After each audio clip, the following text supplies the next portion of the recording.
आता ह्याच्यातच एक अद्ययावत मशीन आलं आहे ज्याला मी फेंटो लेझर असं म्हणतो. या लेझरच्या सहाय्यानं या फेकोइमल्सिव्ह पद्धतीमधल्याच काही स्टेप्स मशीन आधीच करून देतं. त्यामुळे सुद्धा साधारणतः 1 ते 1.5 मिनिटामध्ये हे मशीन बुबुळाला छिद्र बनवणे किंवा छेद बनवणे, लेन्सवरचं जे कॅप्सूल आहे ते अगदी प्रिसाइजली परफेक्टली सेंटर्ड आणि सर्क्युलर असं बनवणं आणि जो आतला मोतीबिंदू आहे तो सॉफ्टन करणं, म्हणजे अशा प्रकारचे 2-3 प्रकारची कामे हे करून घेतो.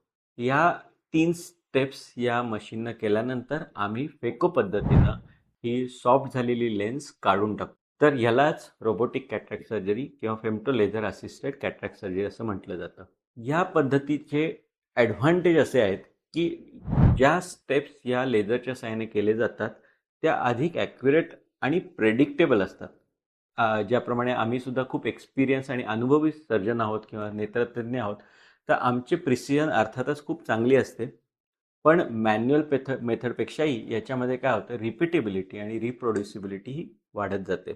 आणि त्यामुळे आपण जी काही लेन्स बसवतो, खास करून ज्या प्रीमियम लेन्सेस बसवतो, जशा ट्रायफोकल्स आहेत, extended depth of focus oil आहेत किंवा टोरिक लेन्सेस आहेत, तर याची लाँग टर्म स्टेबिलिटी आणि त्याचं जे सेंट्रेशन आहे ते वाढवण्यासाठी या लेझर पद्धतीचा अधिक फायदा होतो.